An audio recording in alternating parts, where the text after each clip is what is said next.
Assalamualaikum warahmatullahi wabarakatuh. Pada kesempatan ini, izinkan saya memaparkan modul 1.4.A.9 aksi nyata penerapan modul 1.4 budaya positif. Perkenalkan, nama saya Rahmat Permana, SPD, calon guru penggerak Angkatan 7 dari SD Negeri Alusentang, Kecamatan Birimbayun, Kabupaten Aceh Timur, Provinsi Aceh, dengan fasilitator Ibu Mailiana dan pengajar praktik Bapak Azwar Malik Rangkuti. Rancangan tindakan untuk aksi nyata. 1. Latar belakang aksi nyata. Murid tidak suka peraturan karena selama ini jika mereka melakukan pelanggaran, maka akan mendapatkan hukuman dan cenderung akan mempermalukan dirinya. 2. Tujuan aksi nyata. 1. Menciptakan murid yang merdeka dan disiplin diri yang kuat. 2. Menumbuhkan budaya positif di sekolah, meyakini nilai-nilai kebijakan universal. Tolok ukur aksi nyata. Terbentuknya keyakinan kelas melalui kegiatan kesepakatan kelas yang dilakukan guru dan murid. Murid mampu menerapkan dan menjalankan keyakinan kelas yang telah dibuat. 4. Lini masa tindakan aksi nyata. 1. Menghadap kepala sekolah untuk menjelaskan pentingnya penanaman budaya positif dan keyakinan kelas di sekolah, serta meminta izin untuk mendiseminasikan bersama rekan guru. 2. Mengumpulkan rekan guru untuk melakukan diseminasi pemahaman materi budaya positif, yaitu keyakinan kelas dan segitiga restitusi. 3. Berkoordinasi dan berkolaborasi dengan rekan guru untuk membuat keyakinan kelas masing-masing. 4. Memantau, merefleksi, dan mengevaluasi keyakinan kelas yang telah dibuat.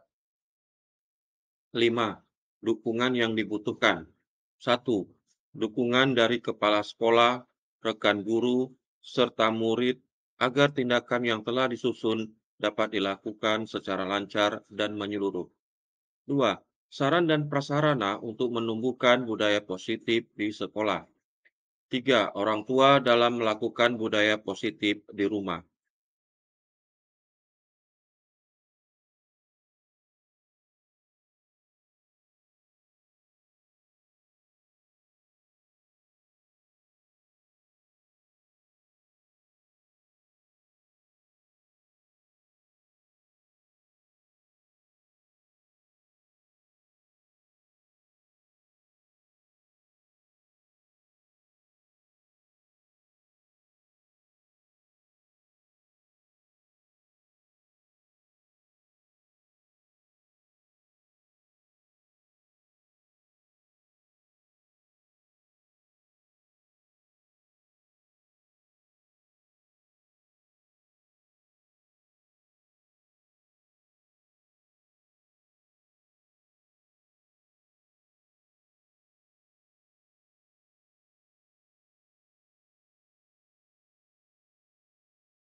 Berikut ini merupakan kegiatan diseminasi di sekolah mengenai pemahaman dan pengalaman budaya positif.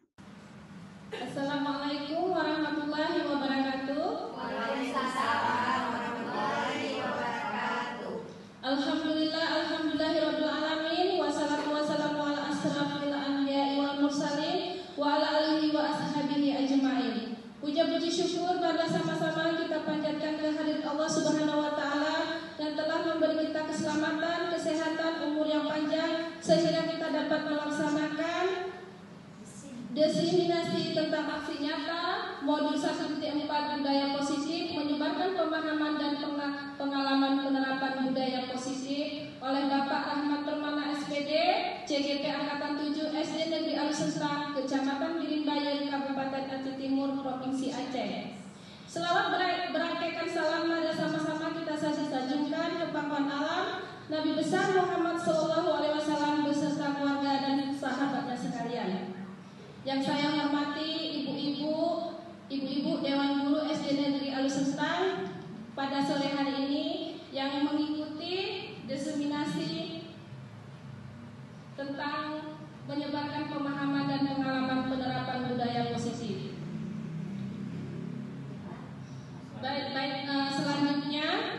Selanjutnya kepada Bapak Rahmat Permana SPD kami persilahkan untuk memaparkan tentang diseminasi menyebarkan pemahaman dan pengalaman penerapan budaya positif.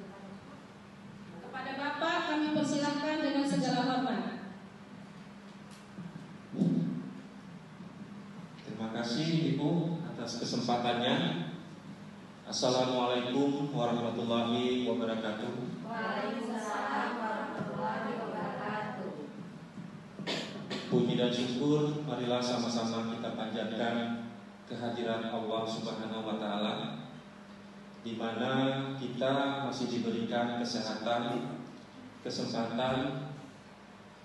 untuk berhadir di Aula Ruang Guru SD Negeri Alusentang.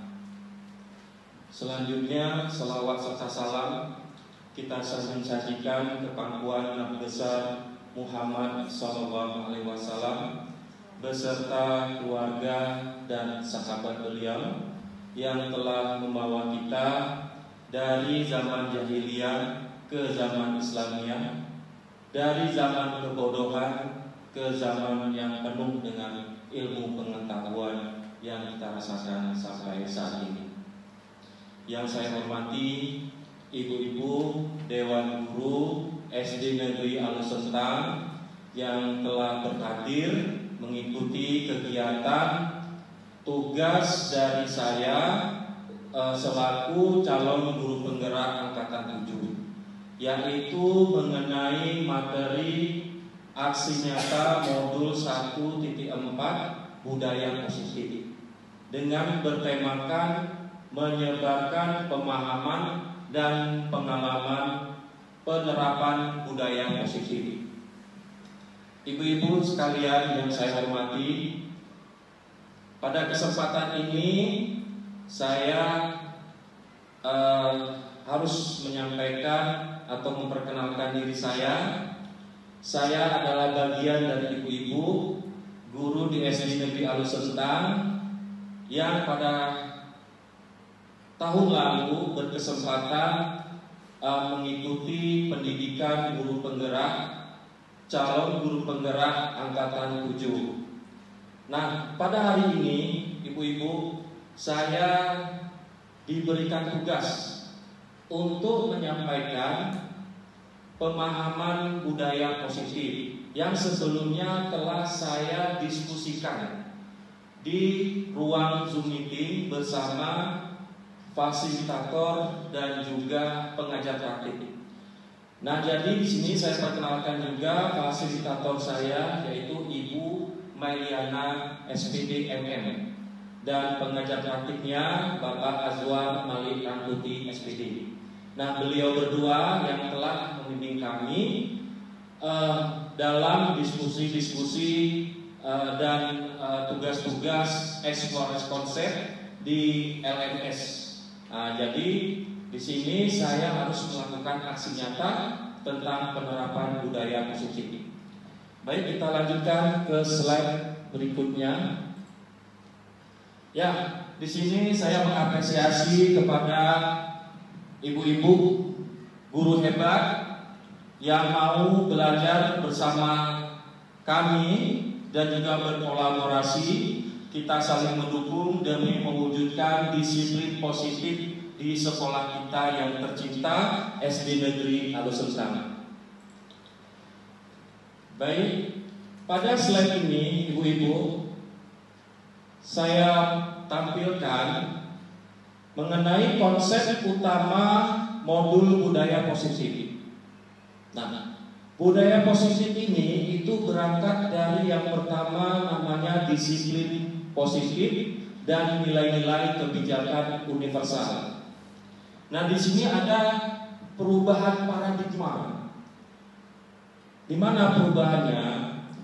Dulu kita menganggap orang yang mengontrol diri kita, orang yang memberikan aturan kepada kita, atau kalau kita melanggar, orang yang memberikan hukuman kepada kita. Nah, di budaya positif guru penggerak ini, paradigma itu sudah dirubah menjadi kita sendirilah yang memegang kendali, mengontrol diri kita untuk bersikap disiplin. Nah, jadi bagaimana perubahan ini terjadi? Perubahan ini terjadi mengingat menimbang kalau disiplin itu hadir dari guru, orang tua atau pihak lain untuk si murid, disiplin itu tidak bisa bertahan lama, hanya pada saat itu saja. Nah, sekarang disiplin itu dirubah, itu hadir dari dalam diri murid tersebut. Jadi disiplin mereka itu akan menjadi lebih lama atau sampai akhir hayat. Karena apa? Karena hadir dalam dirinya sendiri. Nah, selanjutnya makna disiplin itu adalah mendisiplinkan seseorang. Karena kita di sekolah itu berarti mendisiplinkan murid dan juga mendisiplinkan guru. Nah, semua ini maknanya disiplin itu harus hadir dari dalam diri kita, dari motivasi kita yang disebut dengan motivasi intrinsik, motivasi yang hadir dalam diri sendiri. Nah, itu jadi perubahan paradigmanya, disiplin itu harus terkendali dari diri sendiri, dan maknanya disiplin itu kita lakukan juga dari dalam diri kita sendiri tanpa ada pengaruh dari orang lain. Tujuannya apa? Supaya disiplin itu bertahan lama, tidak saat mereka hanya mendapatkan hukuman saja. Selanjutnya, nilai-nilai kebajikan universal. Nah, jadi Bapak Ibu mungkin sudah pernah mendengar namanya profil pelajar Pancasila.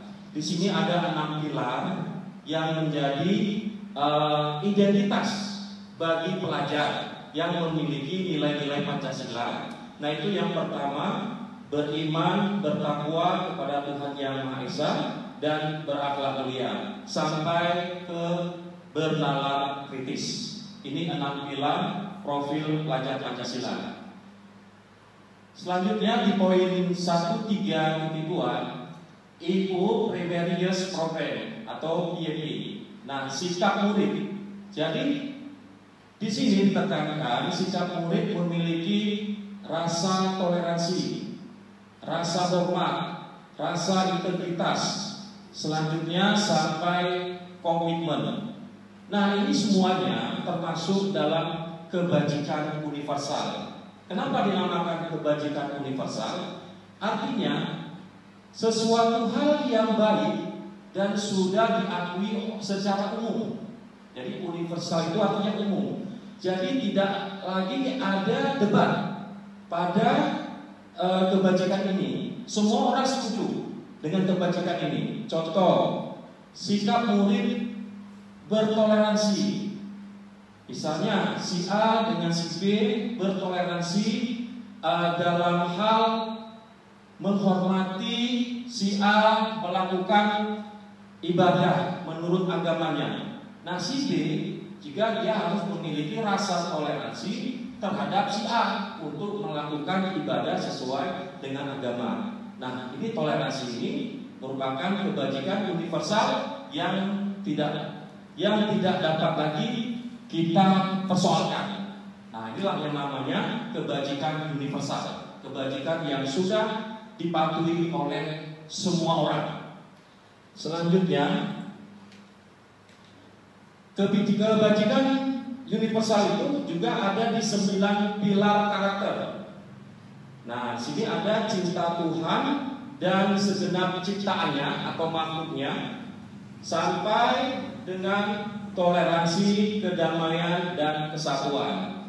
Nah, itu tadi. Jadi ada dari profil pelajar Pancasila, ada dari YPY dan 9 pilar karakter. Selanjutnya,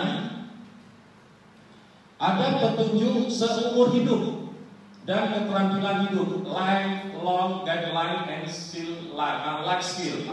Nah, ini adalah keterampilan hidup. Jadi manusia itu harus memiliki rasa dapat dipercaya, memiliki sikap dapat dipercaya, memiliki sikap pendengar yang aktif, memiliki sikap memberikan yang terbaik dari dirinya sendiri, dan selanjutnya. Terus ada petunjuk hidup.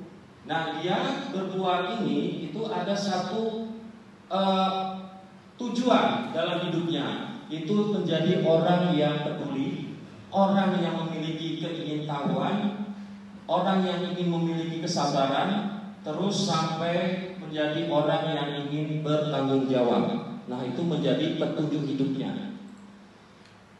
Terus ada lagi the 7 essential virtues, ya. Nah, ini anak itu memiliki sikap empati, toleransi, sampai dengan keadilan. Terus ada lagi the virtues project, proyek nilai-nilai kebajikan.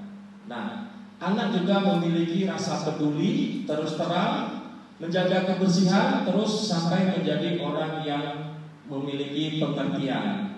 Nah, di satu bagian sampai di bagian ini itu ada nilai-nilai yang sama. Nah, itu tidak mengurangi dari bagian-bagian yang sudah ada. Berarti sudah terjadi sinkronisasi antara bagian yang lain ada, di bagian lain mungkin tidak ada. Tapi maksud dan tujuannya sama, yaitu nilai-nilai kebajikan. Nah, di standar pendidikan nasional kita, nah ini diharapkan sekolah memiliki lingkungan yang positif. Jadi antara guru dengan kepala sekolah itu mempunyai rasa saling mendukung agar penerapan nilai-nilai kebajikan ini dapat berjalan dengan baik di sekolah. Jadi tentunya ada kolaborasi sesama guru untuk menerapkan nilai-nilai positif atau nilai-nilai kebajikan tadi di sekolah. Nah, terus tujuan mulia dari penerapan disiplin positif adalah terbentuk murid-murid yang berkarakter, berdisiplin, santun, jujur, peduli, bertanggung jawab, dan merupakan pembelajar sepanjang hayat sesuai dengan standar kompetensi lulusan yang diharapkan. Nah, jadi tujuan mulia dari penerapan disiplin positif atau budaya positif ini, nah itu tujuannya untuk mengangkat murid ini menjadi manusia yang mulia dan berkarakter. Karena apa? Karena memiliki nilai-nilai kebajikan ini.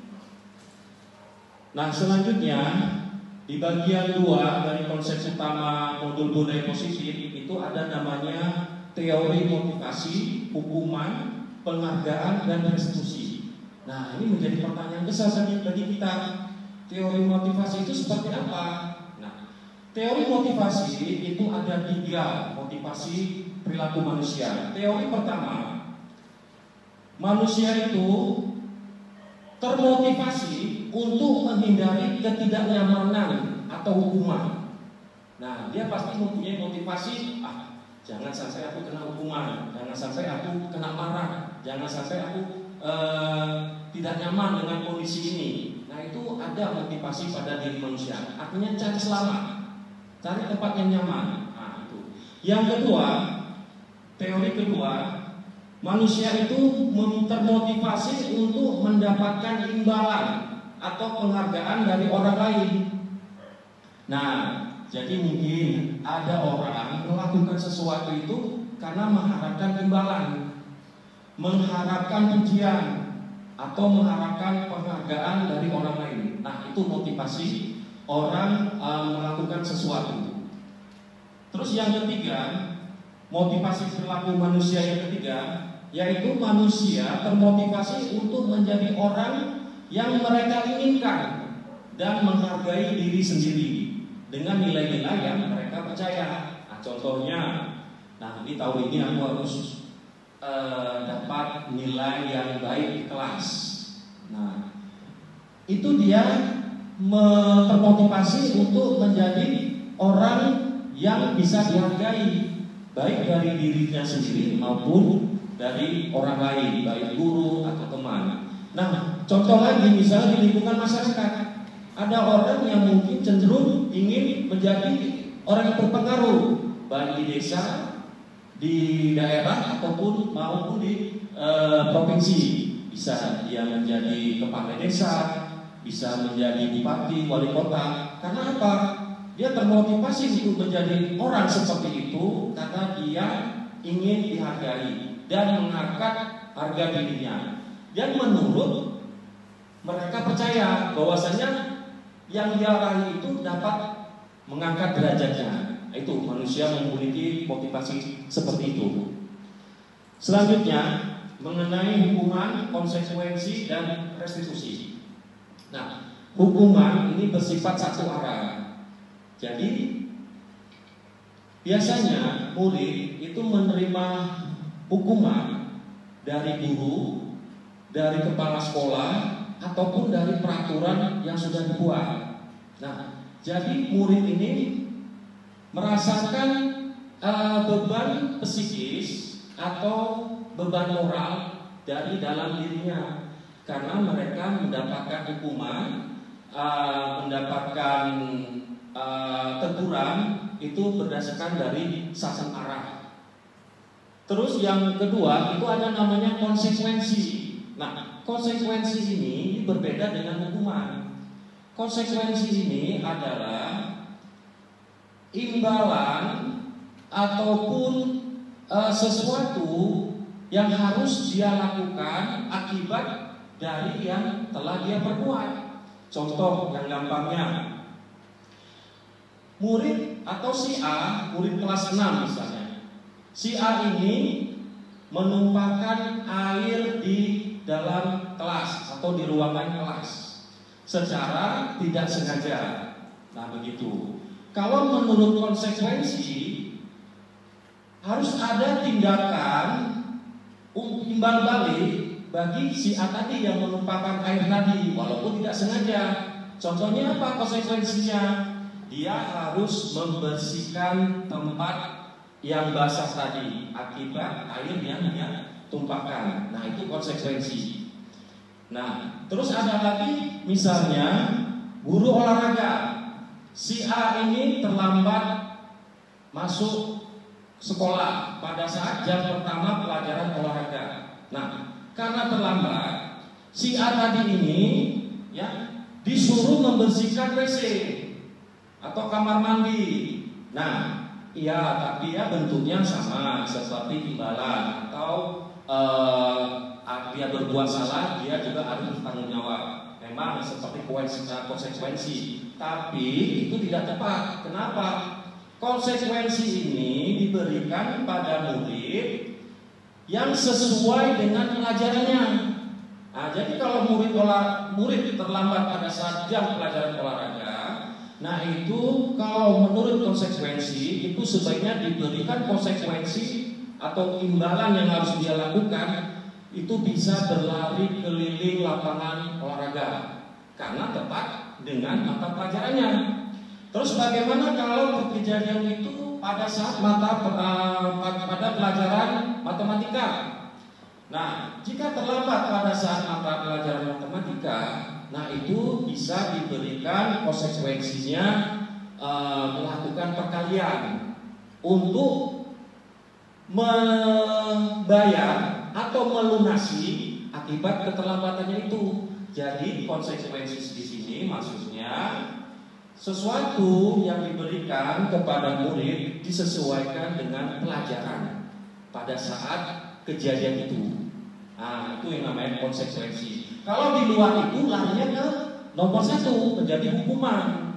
Nah, itu akan menjadi hukuman. Nah, jadi itulah gambaran seperti konsekuensi. Nah, jadi Ibu sudah tergambar Ibu ya, mana yang hukuman, mana yang konsekuensi. Ya. Selanjutnya ada yang namanya restitusi. Restitusi berbeda lagi antara hukuman dengan konsekuensi. Restitusi itu adalah proses menciptakan kondisi anak pada saat dia berbuat salah. Nah, itu kita luruskan dari kesalahannya itu. Supaya apa? Supaya mereka berbuat tidak salah lagi. Nah, cuman restitusi ini dia prosesnya, hasilnya itu lebih lama dibandingkan dengan hukuman ataupun konsekuensi. Nah, contohnya seperti apa restitusi? Contohnya begini. Seandainya kita ada aturan bahwasanya anak yang tidak memakai atribut sekolah pada saat upacara bendera, itu aturan kita berdiri di depan lapangan. Karena kita akan menggunakan restitusi, nah si anak ini kita berikan prosesnya. Contohnya, kenapa kamu nak tidak memakai topi? Padahal kan ini hari Senin. Seharusnya kamu tahu bahwa ini hari kita melaksanakan upacara bendera. Atribut sekolah harus lengkap. Nah, tentu si anak menjadi bingung karena kita tegur akibat tidak menggunakan topi. Nah, terus kita masuk lagi ke pertanyaan selanjutnya. Apa menurut kamu nak yang kamu tidak lengkapi dari atribut kamu ini? Nah, di sini anak mulai terarah. Pastinya dia akan menjawab, saya Pak lupa memakai topi. Nah, terus kita bertanya lagi, jadi nak, kamu sudah tahu kan aturan sekolah kita pada hari Senin harus memakai topi? Ya Pak, saya tahu. Ya Bu, saya tahu. Nah, terus bagaimana dengan sekarang kamu tidak pakai topi? Ya Bu, saya minta maaf, saya tidak pakai topi. Nah, ya jadi ini kamu kan sudah berbuat kesalahan. Nah, di sini kita harus melakukan validasi untuk anak, bahwasanya jangan kita sudutkan. Kita sampaikan banyak nak teman-teman kamu yang dulu juga membuat kesalahan. Tujuannya apa? Supaya mereka anak yang salah tadi ini tidak tersudutkan, tidak terpojok. Nah, tapi menurut kamu telah melanggar aturan apa atau nilai kebajikan apa? Saya tidak mematuhi aturan sekolah Bu, saya tidak mematuhi aturan sekolah Pak. Nah, sekarang untuk kedepannya itu bagaimana supaya kamu tidak terjadi seperti ini lagi sampai lupa bawa topi. Nah, disinilah kita memberikan kesempatan si anak untuk menyampaikan idenya, pendapatnya, bukan dengan kita. Walaupun kita tahu kamu nanti harus ini. Nah, ini tidak boleh. Biarkan timbul dari diri anak sendiri. Tentu dia akan menjawab. Saya kalau hari Senin sebelum malamnya, besok hari Senin saya akan menyiapkan topi dan saya akan masukkan ke dalam tas Bu, Pak, begitu. Nah, itu mungkin bagi yang cepat untuk berpikir. Bagaimana dengan yang lambat berpikir? Nah, itu kita arahkan. Bisa tidak kalau malam Senin kamu masukkan topi kamu ke dalam tas sebelum besok paginya kamu berangkat sekolah? Kita pertanyakan seperti itu. Nah, bisa Bu, bisa Pak.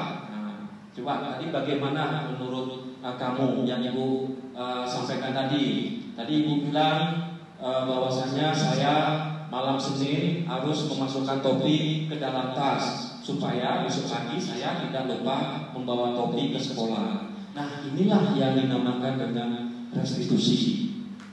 Tujuannya untuk memunculkan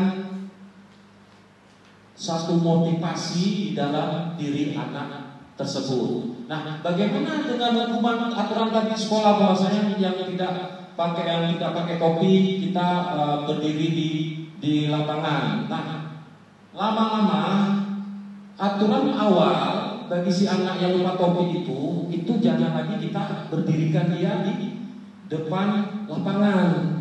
Karena kalau kita tetap lakukan itu berarti kita memberikan hukuman. Nah, tapi kan sudah terjadi restitusi.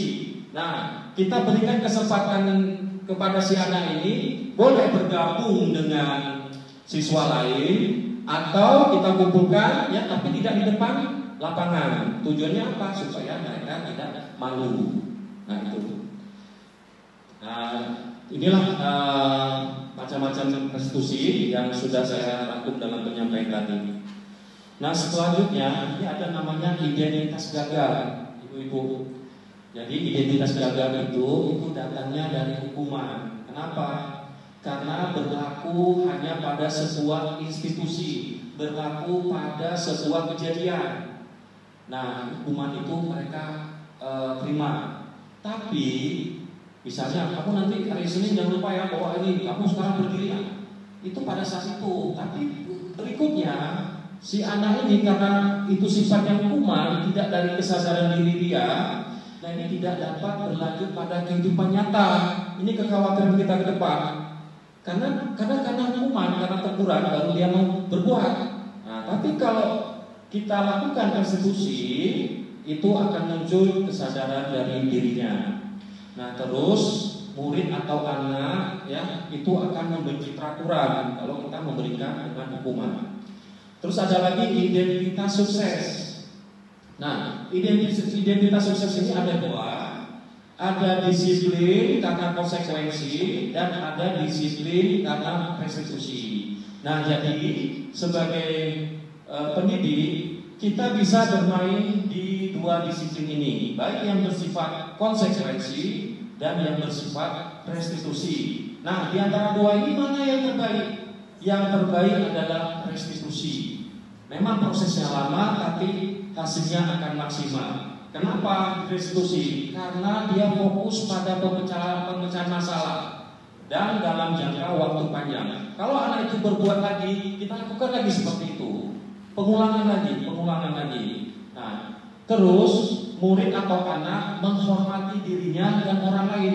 Jadi suatu hari mungkin sehari dia belum ada rasa malu karena biar aja bohongin gurunya, aku iya aja, kan ada juga seperti itu. Tapi kita tetap melakukan restitusi. Dari kedua atau di kejadian kedua, ketiga itu juga namanya manusia, Bapak Ibu, ya itu lama-lama dia akan merasa malu. Nah, itulah yang namanya menghormati dirinya. Ya aku malu lah, si aku aja yang ini. Tapi karena tidak diberi hukuman, dia tidak menjadi anak yang memberontak, anak yang merasa tidak disayangi. Nah, tapi kalau kita melakukan restitusi, mereka akan menghormati dirinya dan juga akan menghormati kita.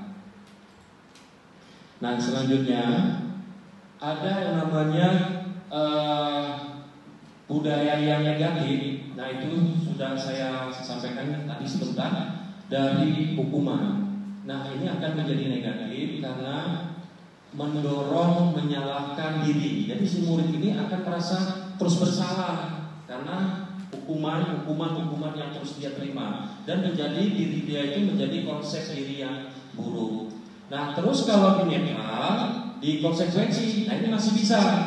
Tapi kalau lebih baik kita masuk ke restitusi, itu akan menjadi positif. Nah, mendorong disiplin positif dan konsep diri anak itu menjadi kuat.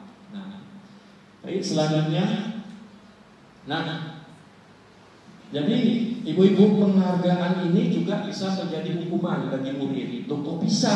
Kita kan kasih penghargaan ini untuk murid, kok bisa jadi hukuman? Bisa, karena misalnya si A, dia ini pintar di kelas, kita memberikan hadiah, baik buku, pensil, pulpen atau apapun. Nah, ini akan menjadi penghukum bagi dia, hadiah-hadiah ini.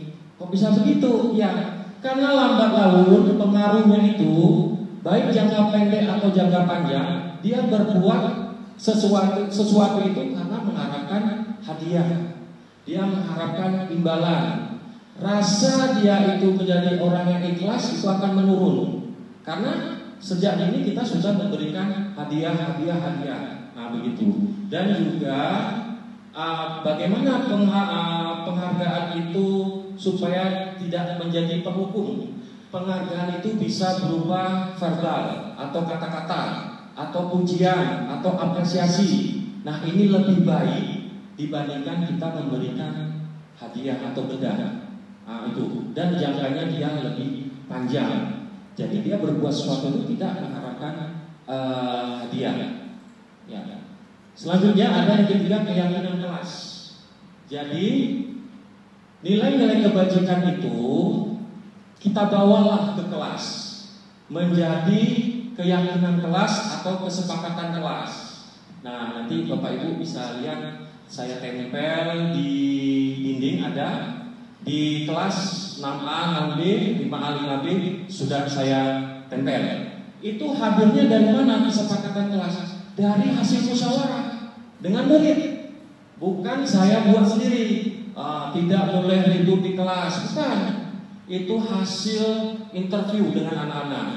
Saya tanya ke mereka, di kelas apa yang perlu kita sepakati supaya kelas menjadi nyaman. Nah, itulah hasilnya, bisa Bapak Ibu lihat.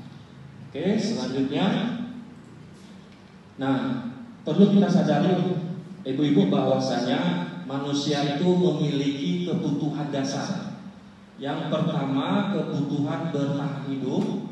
Yang kedua, kasih sayang dan rasa diterima. Yang ketiga, penguasaan.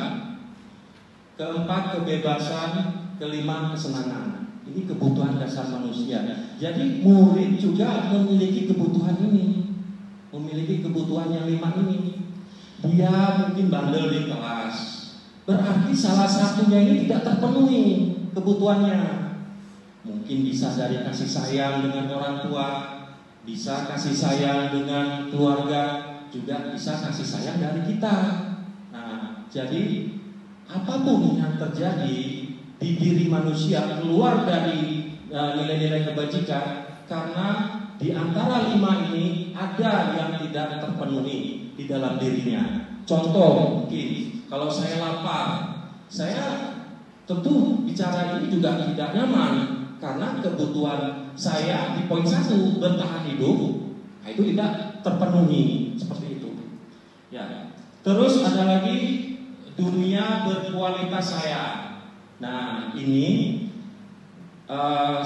kita bisa mempertanyakan sesekali kepada anak-anak, siapa orang yang paling penting dalam hidup kamu. Dia akan bercerita, saya orang yang penting dalam hidup saya, ayah, ibu, atau kakek, atau nenek, atau tante, atau oma. Itu dia akan bercerita. Kita bisa memberikan pertanyaan-pertanyaan ini. Tujuannya apa? Supaya terjadi hubungan emosional antara kita selaku pendidik dengan murid kita. Nah, terus sampai apa yang paling bermakna dalam hidupmu. Nah, ini tidak perlu rutin kita lakukan.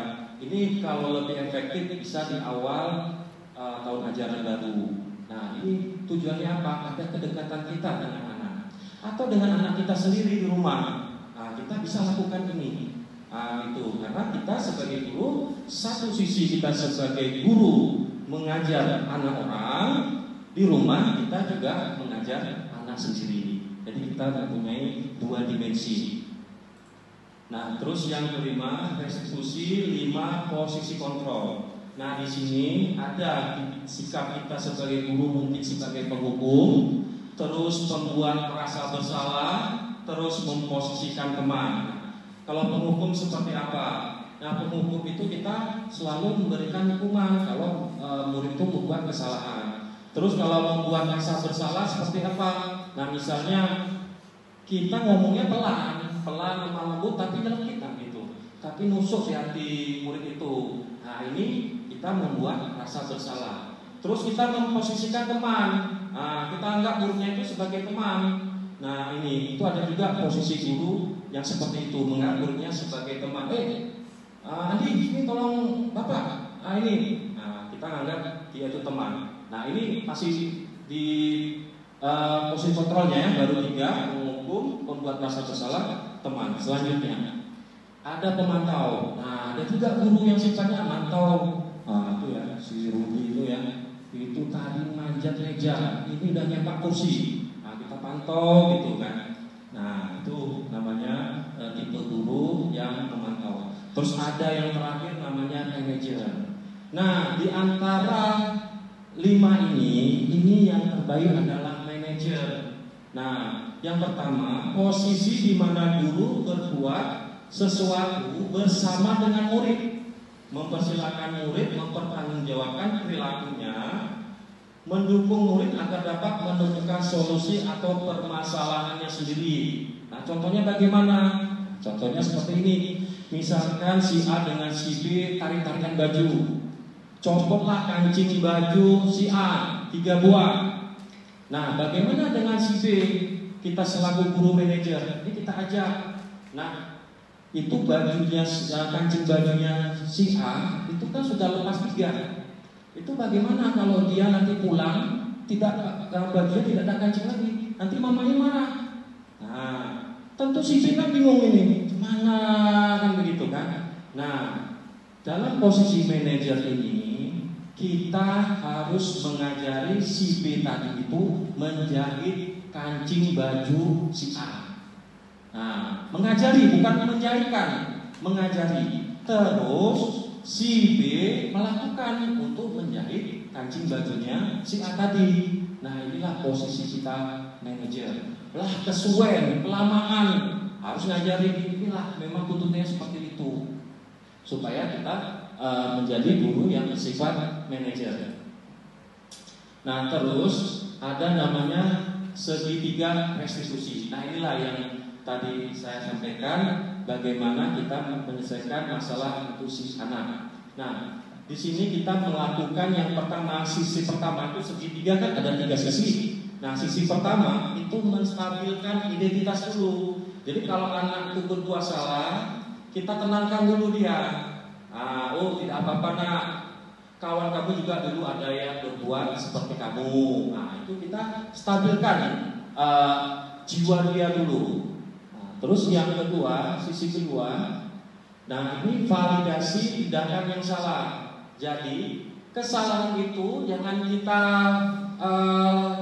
maksudnya kita udah nggak apa-apa terus kita anggap itu biasa. Tapi tidak, begitu masuk ke sisi kedua atau penguatan kedua, itu memang kita salahkan si anak ini. Itu nak kamu tidak bawa topi, salah. Jadi anak ini tahu bahwasanya tindakannya itu salah. Terus jangan berhenti di sini. Kalau berhenti di sisi kedua aja, anak akan merasa bersalah. Kita lanjut di sisi ketiga, menanyakan keyakinan. Menanyakan keyakinan. Jadi nak, kamu kan sudah berbuat salah nih. Apa tindakan kamu untuk ke depan supaya kamu tidak melakukan kesalahan lagi? Nah, inilah diperlukannya muncul satu ide dari si anak tersebut, kemauan sendiri. Nah, inilah yang dinamakan dengan segitiga restitusi. Nah, inilah yang menjadi budaya positif pada sekolah penggerak untuk melakukan segitiga restitusi ini. Nah, ini yang sudah saya lakukan, skenario ya saya buat. seolah-olah ini bukan kejadian nyata, ini hanya skenario. Cuma suaranya kecil ya.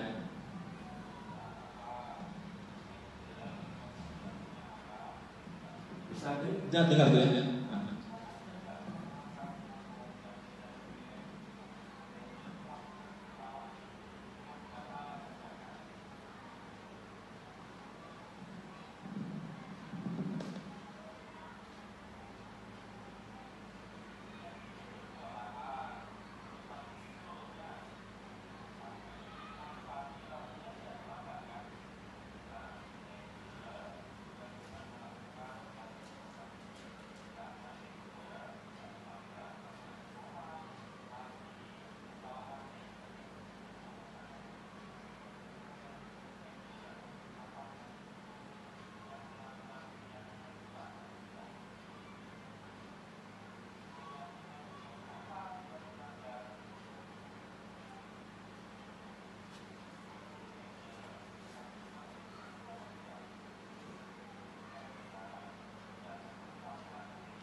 Ya baik.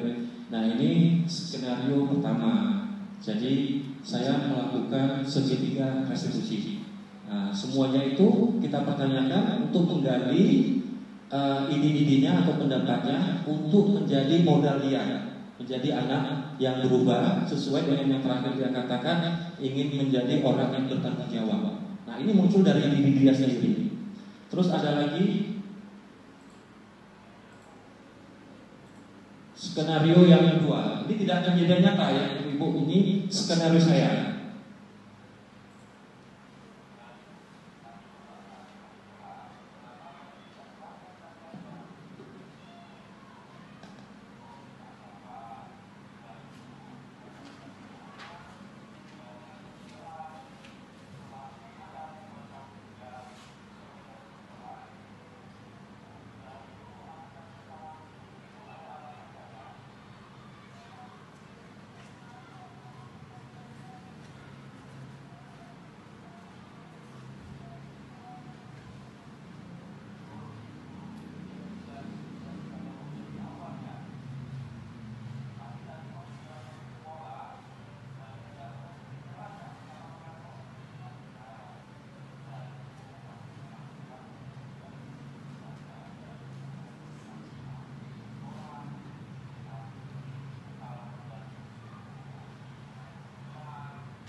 Ya baik Ibu, nah, itu tadi skenario saya yang kedua. Nah sekarang sudah saatnya kita melakukan sesi tanya jawab dari materi yang sudah saya sampaikan mengenai budaya positif.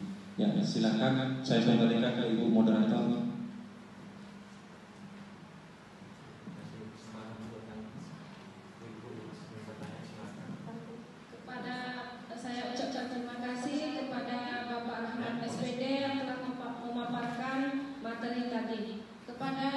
Kepada Ibu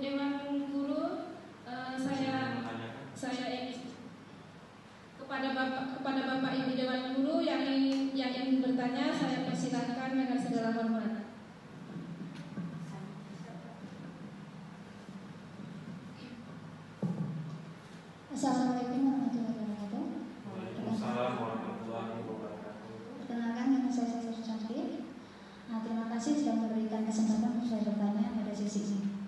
Yang ingin saya tanyakan kepada Bapak adalah bagaimana, apakah kami sebagai seorang pengajar atau guru yang memberikan penghargaan secara verbal kepada siswa-siswa kami itu sudah benar adanya? Terima kasih Pak. Ya, baik, itu langsung saja saya jawab.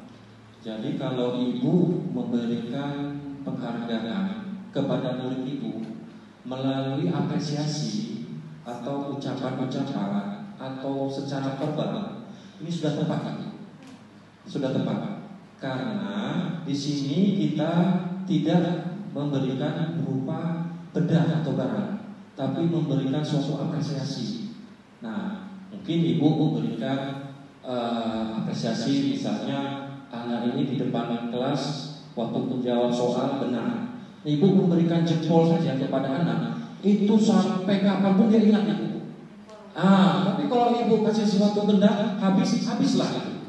Nah ini, jadi itu sangat benar itu ya. Penghargaan yang ibu berikan secara apresiasi berupa pujian, simbol jempol, ataupun ibu berikan semangat, motivasi, itu sangat benar ibu. Itu sangat sesuai untuk membangkitkan motivasi anak. Terima kasih kepada Ibu Lisa. Siapa lagi yang mau bertanya? Saya persilahkan. Assalamualaikum warahmatullahi wabarakatuh. Nama saya Sastra Aini. Saya ingin bertanya, bagaimana segitiga restitusi dapat menjadikan murid melakukan disiplin dari dalam diri sendiri? Ya. Jadi jika murid berbuat kesalahan itu menurut dari budaya positif ini, ya itu bukan dari saya itu ya, dari budaya positif itu jangan langsung kita berikan hukuman. Ya, misalnya dia lupa mengerjakan PR, itu ya contoh ya, lupa mengerjakan PR, udah langsung di depan kelas anak dan mengerjakan PR. Nah ini keliru ibu, itu kita berarti memberikan hukuman. Nah jadi ini seandainya kita balik ibu, dia jadi guru, kita jadi muridnya. Nah kita kan juga malu kalau kita diperlakukan oleh guru kita seperti itu. Nah sekarang kalau mereka berbuat seperti itu, tidak membuat PR, nah itu kita tanyakan dulu apa yang melatar belakangi dia ini sampai tidak membuat PR. Ini maaf bu, kadang-kadang dia tidak membuat PR, mungkin dia jaga mamanya sakit tadi malam. Kita tidak menanyakan alasan dia itu tidak membuat PR. Nah, jadi caranya bagaimana kalau kita melakukan dengan segitiga restitusi? Kita tanyakan, kenapa kamu tidak mengerjakan PR? Tentu kan dia jawab, maaf Pak, saya tidak sempat buat PR karena malam saya jaga mama saya sakit. Nah, itu ini kita cerita yang ringan dulu. Nah, udah kamu tahu kan kalau membuat PR itu salah? Tahu Pak? Nah, salahnya seperti apa? Nah, ini kita tadi kita stabilkan jiwanya dulu. Terus yang sisi kedua kita kasih tahu bahwa itu salah, bukan kita benarkan. Yang dia tidak buat PR itu salah. Nah, ini sisi yang kedua. Terus sisi yang ketiga, nah sekarang supaya kamu ke depan bisa buat PR, bagaimana caranya? Kan begitu, ya Pak. Besok kalau kalau mama saya sakit lagi, saya tidak mau lagi jaga mama malam. Biar bapak saya atau abang saya jaganya sore aja supaya malam saya bisa buat PR. Nah seperti itu. Jadi kita hanya menanyakan, dia yang memberikan solusi. Nah seperti itu. Kesalahan tetap salah, tidak boleh kita benarkan. Nah segitiga restitusi ini harus selesai. Sisi 1, sisi 2, sisi 3 harus selesai. Nah begitu Ibu. Terima kasih Ibu. Terima kasih kepada Ibu Santa. Siapa lagi yang ingin bertanya? Saya persilakan. Assalamualaikum warahmatullahi wabarakatuh. Waalaikumsalam warahmatullahi wabarakatuh. Nama saya Isnaya. Saya akan bertanya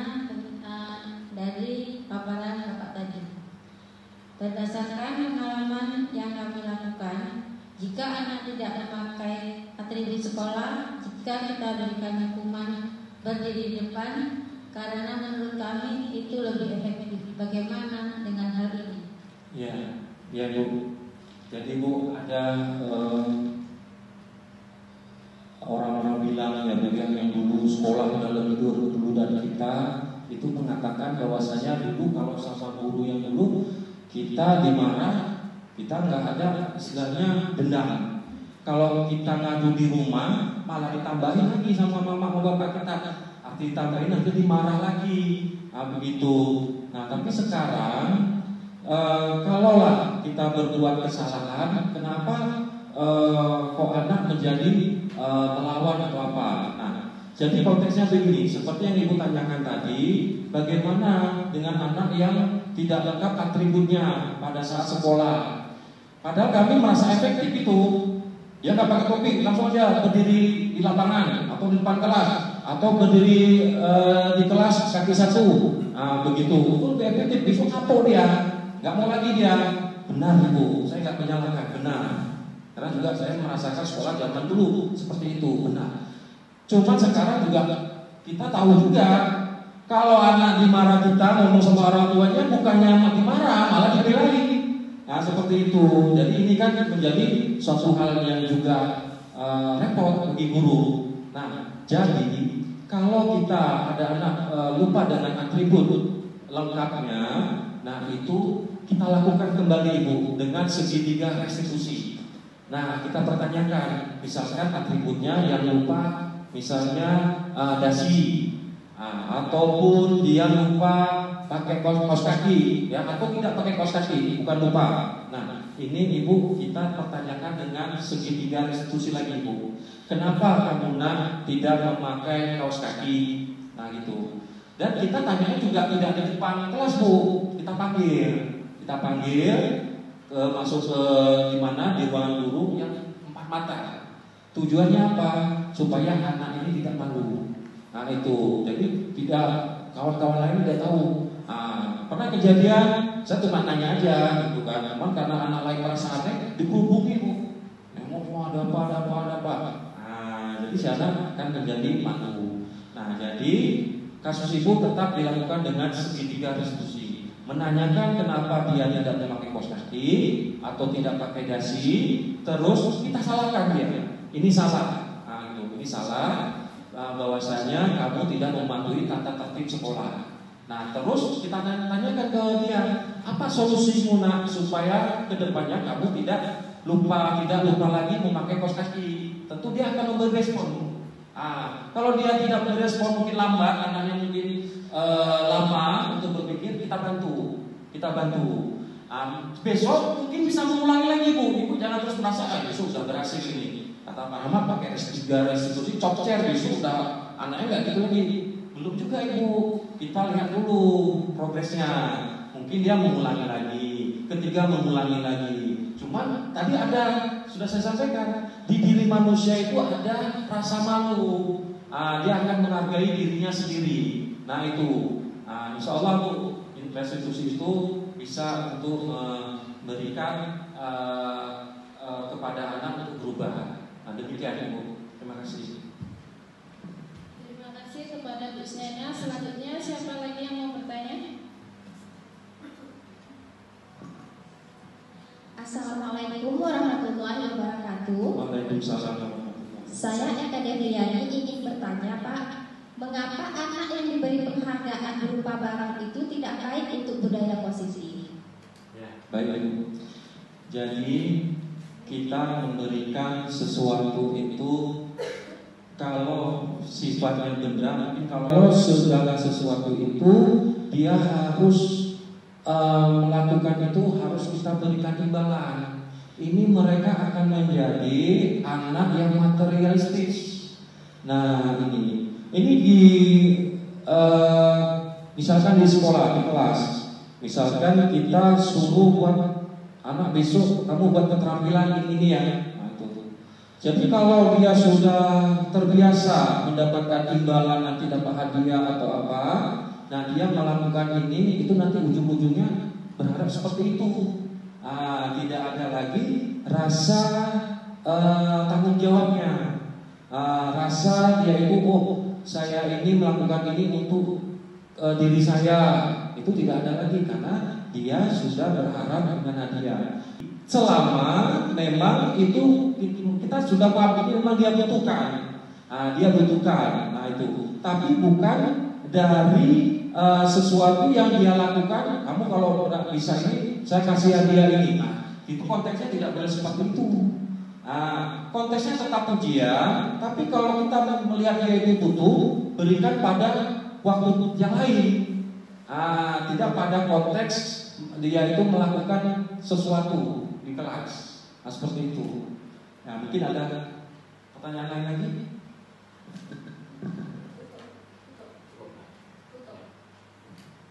Baik, Bapak Ibu, terima kasih atas atensinya terhadap paparan saya. Selanjutnya saya serahkan ke moderator. Terima kasih atas sesi tanya jawab tadi.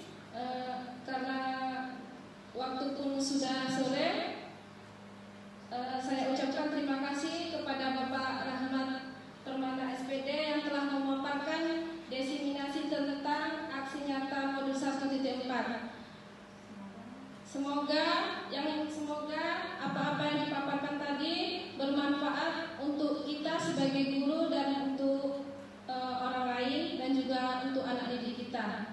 Saya sebagai moderator mengucapkan ribuan terima kasih dan mohon maaf atas segala kekurangan. Saya akhiri dengan wabillahi taufiq wal hidayah. Assalamualaikum warahmatullahi wabarakatuh. Waalaikumsalam warahmatullahi wabarakatuh. Assalamualaikum warahmatullahi wabarakatuh. Perkenalkan, nama saya Angel Wijaya. Saya murid SDN Ngaru Sentang. Saya merasa senang karena saya tidak dihukum karena tidak mengerjakan PR.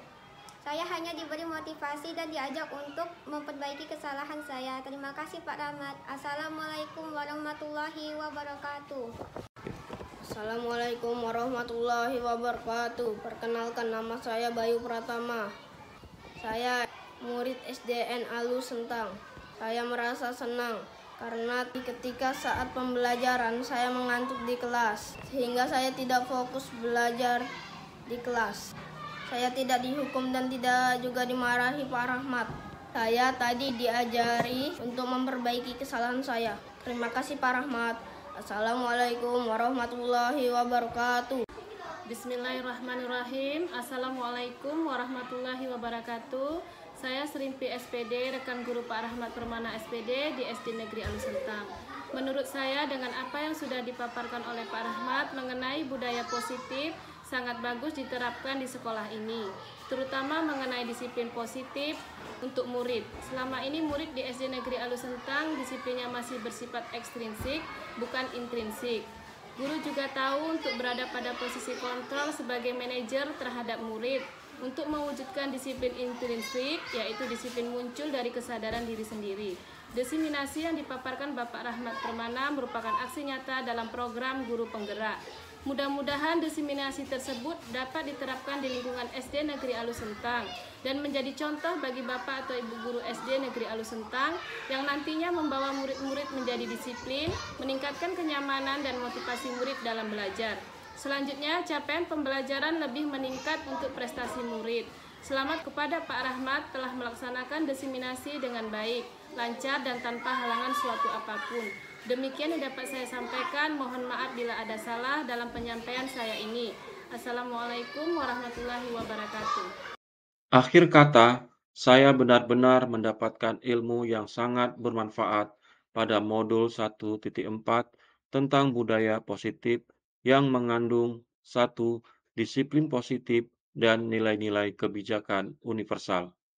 2. Teori motivasi, hukuman, penghargaan, dan restitusi. 3. Keyakinan kelas. 4. Kebutuhan dasar manusia dan dunia berkualitas. 5. Restitusi, 5 posisi kontrol. 6. Restitusi, segitiga restitusi. Telah saya diseminasikan di sekolah demi mewujudkan profil pelajar Pancasila. Semoga Bapak dan Ibu guru dapat menerapkan budaya positif untuk masa depan murid, agar menciptakan generasi sukses mandiri dan sukses bermasyarakat. Pada akhirnya, murid dapat meraih kebahagiaan di dunia dan kebahagiaan di akhirat. Begitu sulit lupakan murid, karena muridku baik. Begitu susah cari gantinya, makanya harus dituntun. Buah mentimun, buah sirsa, guru menuntun, guru penggerak. Salam hangat, Rahmat Permana SPD. Assalamualaikum warahmatullahi wabarakatuh.